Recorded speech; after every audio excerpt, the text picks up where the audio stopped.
30년 동안 대한민국 자동차 시장에서 단 한 번도 의심받지 않았던 철옹성, 성공하면 타는 차라는 수식어를 독점했던 메르세데스 벤츠가 2026년 현재 한국 시장에서 유례없는 몰락을 맞이하고 있습니다. 강남대로를 점령했던 그 화려한 삼각별은 이제 선망의 대상이 아닌 조롱과 냉소의 상징으로 변질되었습니다. 2024년 BMW가 73,560대를 판매하며 벤츠 66,406대를 7,154대 차이로 따돌린 것은 서막에 불과했습니다.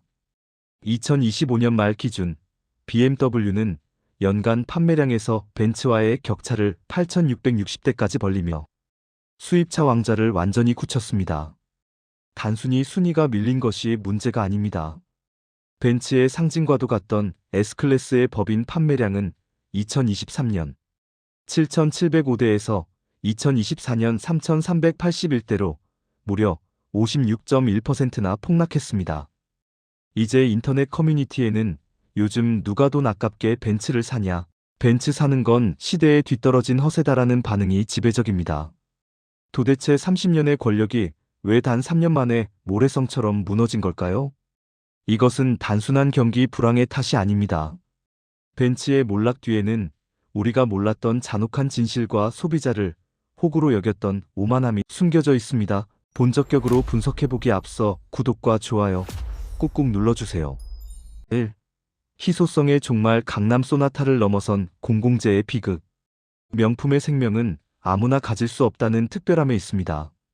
하지만 벤츠는 한국 시장에서 너무 많이 팔렸습니다. 2022년 연간 8만 대 판매라는 대기록은 역설적으로 브랜드의 파멸을 부른 자충수였습니다. 이제 아파트 주차장에 내려가면 옆집도 벤츠, 앞동 사장님도 벤츠, 심지어 마트장 보러 가는 차도 벤츠입니다. 32살 직장인 김 과장은 결국 벤츠 C클래스 구매 계획을 접으며 이렇게 말합니다. 큰맘 먹고 7천만 원 넘는 돈을 쓰는데 도로에 나가면 1분에 한 대씩 나와 똑같은 차를 마주칩니다. 이게 무슨 성공의 상징입니까? 그냥 흔해 빠진 공산품이지. 희소성이 증발한 자리에 남은 것은 지루함이라는 낙인뿐이었습니다. 수입차 베스트셀링 20위권 안에 BMW는 X5, 3 시리즈, X7 등 9종의 모델을 골고루 올리며 탄탄한 라인업을 증명했지만 벤츠는 E클래스와 GLC 등 단 5종에만 의존하며 한물간 브랜드라는 인상을 지우지 못했습니다. 2. 가차없는 대안들 제네시스와 테슬라의 협공. 벤츠가 허세에 취해 있을 때 제네시스 G80은 벤츠 E클래스가 주던 고급스러움을 훨씬 합리적인 가격과 압도적인 옵션으로 대체했습니다. 2025년 제네시스 G80은 국내에서만 41,291대가 팔려나가며 럭셔리 세단의 기준을 다시 썼습니다. 벤츠 E클래스 풀옵션이 9천만 원을 넘어설 때 제네시스는 7천만 원이면 충분했습니다. 2천만 원을 아껴 자녀 교육비나 노후, 자금에 투자하겠다는 실속파 소비자들에게 벤츠의 엠블럼은 더 이상 매력적인 미끼가 아니었습니다. 여기에 테슬라의 공습은 치명적이었습니다. 2025년 테슬라 모델 Y는 연간 누적 판매량 44,709대를 기록하며 수입차 역사상 최초로 단일 모델 4만 대 시대를 열었습니다. 젊은 세대에게 벤츠는 이제 기름 냄새 나는 구시대의 유물일 뿐입니다. 인공지능과 자율주행으로 무장한 테슬라 앞에서 벤츠의 화려한 앰비언트 라이트는 고리타분한 허레어식으로 전락했습니다. 3. 오만한 옵션 장사와 구독형 서비스의 배신. 소비자들을 가장 분노케 한 것은 벤츠의 오만한 옵션 장사였습니다. 럭셔리 브랜드를 자처하면서도 시트 열선이나 통풍, 시트 같은 필수편의 사양을 추가 옵션으로 묶어 수백만 원을 더 요구했습니다. 심지어 이미 차에 장착된 뒷바퀴 조향 시스템 리어 엑셀 스티어링을 소프트웨어로 잠가놓고 각도를 4.5도에서 10도로 늘리려면 연간 약 67만 원의 구독료를 내야 하는 정책은 우리를 호구로 보는 것 아니냐는 분노에 불을 지폈습니다.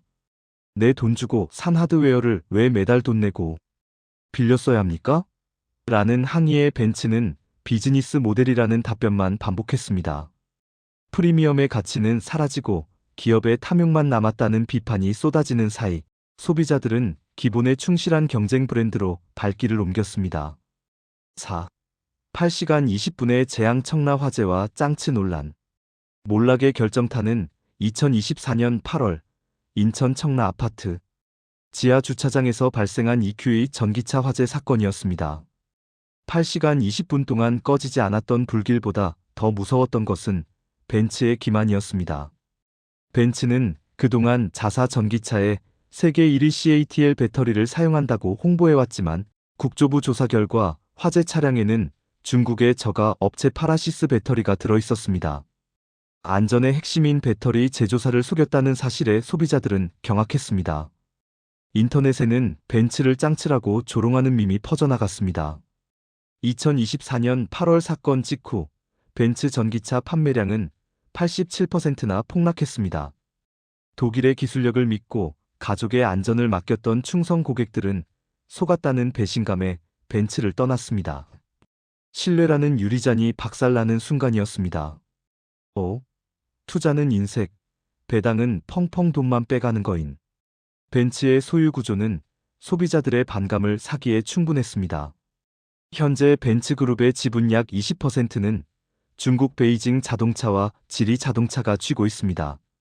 사실상 중국 자본의 강력한 영향력 아래 놓여 있는 셈입니다. 벤츠 코리아 역시 지분의 절반은 말레이시아 화교 재벌이 쥐고 있으며 한국에서 번 수익의 대부분은 매년 수천억 원의 배당금으로 해외로 빠져나갑니다.